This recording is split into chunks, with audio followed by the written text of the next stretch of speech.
کہ ان کے والد صاحب ہیں، ان کو پیشاب کے قطروں کا مرض ہے اور اب وہ حج پہ جانا چاہتے ہیں تو کیا کریں؟ دیکھیں ایسے لوگوں کے لیے شرعی حکم یہ ہوتا ہے کہ آپ مطلب جب طواف کرنے لگیں خاص طور پر تو جا کر تازہ وضو کر لیں، اس کے بعد کوئی کپڑا اندر باندھ لیں، جیسے لنگوٹ کسنا کہتے ہیں نا، اس طریقے سے باندھ لیں تاکہ اگر فرض کر لیں قطرے نکلیں تو اسی میں جذب ہو جائیں۔ اور ان کے ساتھ چونکہ شرعی عذر ہے، اگر ایسے مریض ہے کہ بار بار قطرے آتے ہیں اور طہارت قائم ہی نہیں رہتی تو پھر یہ اسی حالت میں مسجد میں جا سکتے ہیں اور طواف کریں، اسی حالت میں نماز بھی پڑھ سکتے ہیں کیونکہ یہ شرعی معذور ہیں۔ اور بہتر یہ ہے کہ جیسے طواف کر لیا، اس ایک دفعہ وضو کر کے اب کتنے بھی قطرے آتے رہیں، اگلا جب طواف کریں یا ایک نماز اس میں پڑھ لی، اگلی نماز پڑھنے لگیں اس کپڑے کو نکال دیں، دوسرا کپڑا رکھ لیں، ٹھیک ہے نا، لنگوٹ ایسے 2-4 کپڑے لے جائیں پھر اس کو دھو کے رکھ لیں، بعد میں پھر اس کو اس طرح کنٹینیوسلی استعمال کرتے رہیں۔ کچھ اور پھر کویسچن تھے وہ سکتے ہیں۔ یہ کہتے ہیں کہ ایک بچی ہے وہ جاب نہیں کرنا چاہتی لیکن والدین یہ کہتے ہیں کہ اپنے فیوچر کو مستحکم کرنے کے لیے، پروٹیکٹ کرنے کے لیے آپ جاب کریں، تو کیا اب کیا وہ لڑکی کیا کرے؟ دیکھیں مسئلہ یہ ہے کہ بلا ضرورت بچیوں کا گھر سے باہر نکلنا یہ منع ہی ہوتا ہے۔ ہاں جو بچیاں مجبور ہیں، جو ہماری بہنیں مجبور ہیں اور ان کے گھر میں کمانے والا نہیں ہے، کفیل کوئی نہیں ہے، اور یا ہیں تو لیکن ان کو بہت زیادہ تنگی میں رکھا ہوا ہے، تو ان کے لیے مخصوص شرائط کے ساتھ جاب کرنے کی اجازت ہوتی ہے۔ باقی یہ کہ جی فیوچر سیف ہو جائے گا، مستقبل مستحکم ہوگا، یہ سب مطلب ایک ایسی باتیں ہوتی ہیں۔ بچی ہے اس کی شادی ہوگی، شوہر کے ذمہ شریعت نے اسی لیے نان نفقہ رکھا ہے کہ بچی اپنے گھر میں رہے اور شوہر باہر سے کما کے لے کر آئے، وہ گھر کا خیال رکھے، وہ باہر کا خیال رکھے گا۔ اس لیے اس قسم کی باتیں کہہ کے اپنے بچیوں کو خواہ گھر سے باہر نکالنا جبکہ وہ بچی نہیں نکلنا چاہ رہی، اس میں گناہ کی صورت بھی بن سکتی ہے، لہذا بچی کا فیصلہ بالکل ٹھیک ہے۔ اور یاد رکھیں کہ جب والدین کوئی ایسی چیز کا حکم دے رہے ہوں جو شرعاً صحیح نہ ہو تو میرے آقا صلی اللہ علیہ وسلم کا فرمان یہی ہے کہ اللہ تعالیٰ کی نافرمانی میں کسی مخلوق کی اطاعت کرنا شرعاً جائز نہیں ہے۔ بچی بدتمیزی نہ کرے، زبان نہ چلائے، ان کو طانے نہ دے، انہیں گناہ گار نہ کہے، لیکن خاموشی اختیار کر کے وہی کرے کہ جس کو شریعت نے کرنے کا حکم دیا ہے۔ یہ پوچھا تھا کہ بعض اوقات یہ ریکارڈ پروگرام چل رہے ہوتے ہیں، ریکارڈڈ پروگرامز ہوتے ہیں اور اس میں ہوسٹ جو ہیں وہ مرد یا عورت السلام علیکم کہتے ہیں، تو کیا السلام کا جواب دینا بھی واجب ہے؟ واجب نہیں ہے، لیکن دے لیں تو اچھی بات ہے۔ اسی طرح کہا کہ ہر بریک کے بعد جب آ کے سلام کرتے ہیں تو اس کا جواب دینا واجب ہے، وہ بھی اگر ریکارڈڈ ہے تو واجب نہیں۔ ہاں اب ہے لائیو پروگرام، لائیو بالکل ایسا ہے جیسے آپ اور ہم آمنے سامنے بیٹھے بات کر رہے ہوں، تو جب کوئی مرد ہوسٹ ہے اور وہ کرتا ہے، سلام کرتا ہے، تو عورت پر جواب اتنی آواز سے تو واجب نہیں ہوتا نا کہ کان تک پہنچے، تو ہلکی سے آواز جواب میں دے لے، اور مرد جو ہے وہ کم از کم اتنی آواز سے کہ اپنے کان تک سن جائے۔ بہنیں بھی دیں تو اچھا ہے، ثواب اچھا ملے گا۔ تو یہ ہو سکتا ہے کہ آپ لائیو کے اندر تو ہم وجوب کا حکم دے سکتے ہیں کیونکہ وہ لائیو کویسچن کر رہا ہے، ریکارڈڈ کا الگ حکم ہوتا ہے، لیکن ریکارڈڈ کے لیے بالکل کوئی پابندی نہیں ہے۔ یہ کہتی ہیں کیا اگر ایک ہی رکعت میں 2 سورتیں پڑھی جائیں تو شرعاً صحیح ہے؟ دیکھیں بلا ضرورت تو نہیں پڑھی جائیں، لیکن کوئی پڑھے تو کوئی حرج بھی نہیں ہے۔ جیسے تراویح کے اندر آپ دیکھیں حافظ قرآن ایک رکعت میں کتنی ساری سورتیں پڑھتے ہیں، منع نہیں ہے۔ فَقْرَؤُوا مَا تَيَسَّرَ مِنَ الْقُرْآنِ، اللہ تعالیٰ نے فرمایا قرآن میں سے جو تمہارے لیے آسان ہو اس کو پڑھو، تو آپ آگے پیچھے پڑھ سکتے ہیں۔ اب بہن نے پوچھا کہ ایسا کر سکتے ہیں کہ ایک سورت پڑھی پھر درمیان کی چھوڑ دی، آگے والی پڑھ لی، یہ بھی کر سکتی ہیں آپ، لیکن خلاف ترتیب نہ پڑھیں کہ پیچھے چلے جائیں۔ ہاں یہ ضرور ہے کہ اگر آپ کوئی شخص امامت کر رہا ہو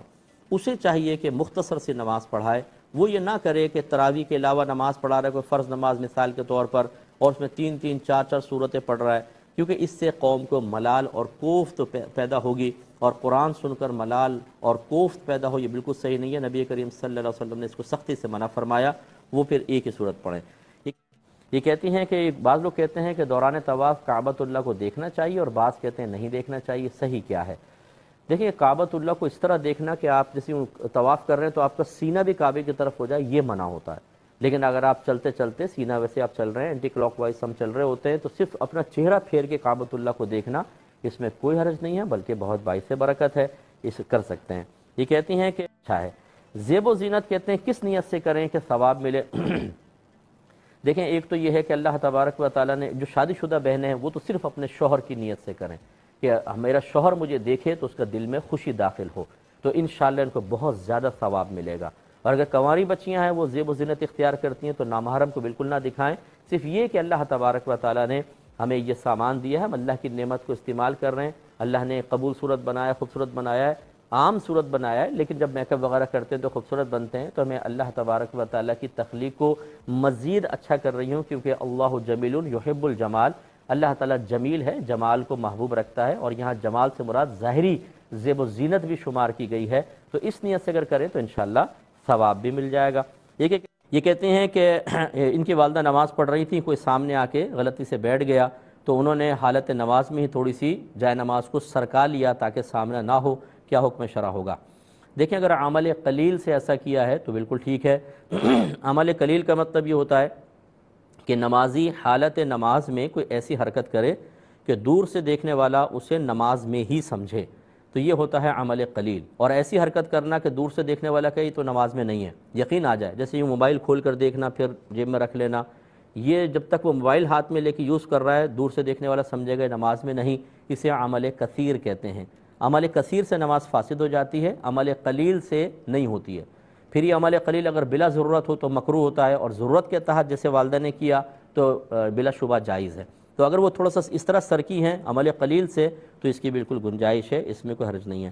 یہ کہتے ہیں کبھی ہم ایک نماز پڑھ رہے ہوتے ہیں جس سے سنت پڑھ لیں، اب فرض پڑھنے والے ہیں تو وہاں شور شرابہ ہو گیا تو ہم جگہ تبدیل کر کے فرض پڑھ لیتے ہیں، کیا اس طرح نمازوں کے لیے جگہ بدل سکتے ہیں؟ بالکل بدل سکتے ہیں، بلکہ تو نبی کریم صلی اللہ علیہ وسلم کی اکثر سنت ہے کہ آپ گھر پہ سنت ادا کر کے فرائض مسجد میں آ کے پڑھتے تھے، اور کبھی فرض پڑھنے کے بعد سنن وغیرہ اپنے حجرے میں جا کے پڑھا کرتے تھے، تو جگہ بدلنے سے کوئی فرق نہیں پڑتا ہے، کر سکتے ہیں۔ ایک بھائی نے باہر سے کویسچن کیا تھا کہ یہ کہتے ہیں میری جاب ایک ایسے ٹاؤن میں ہے کہ جہاں پر کوئی مسلمانوں کی مسجد یعنی مسجد ہے ہی نہیں، اور میں وہاں پر جاب کر رہا ہوں،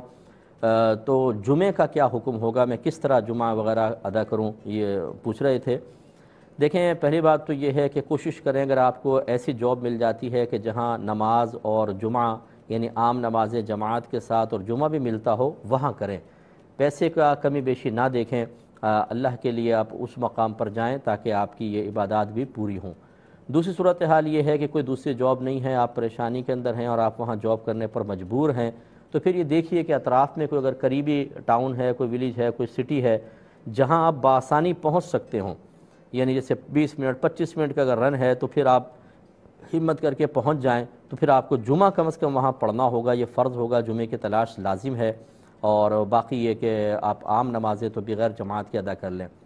لیکن جب تیسری صورتحال پیدا ہو جائے کہ اطراف میں بھی کوئی ایسی جگہ موجود نہیں ہے کہ جہاں پر جا کے آپ جمعہ قائم کر سکیں یا ادا کر سکیں، تو پھر یہ دیکھ لیں کہ آپ کے اطراف میں اگر کوئی ایسے افراد ہیں کہ آپ لوگ کہیں پر جمعہ قائم کر سکتے ہوں، کوئی جگہ کرائے پر لے کر رینٹ پہ لے کر، اگر اور کمیونٹی مسلم کمیونٹی ہے تو پھر آپ اپنا جمعہ قائم کریں، اس کے لیے پھر امام کی شرائط ہیں وہ پھر ہم انشاءاللہ عرض کر دیں گے، لیکن اپنا جمعہ آپ قائم کر سکتے ہوں، امامت کی شرائط کوئی شخص رکھتا ہو جو جمعہ پڑھا سکتا ہو اس کو رکھ لیں تو یہ کریں، یہ بھی نہ ہو تو پھر آپ پہ جمعہ ساقط ہوگا، پھر آپ صرف ظہر کی نماز پڑھیں گے، اور پھر کوشش یہ ضرور جاری رکھیں کہ جیسی آپ کو اچھی کوئی دوسری جگہ جاب ملتی ہے تو وہاں جا کر آپ جاب کیجئے۔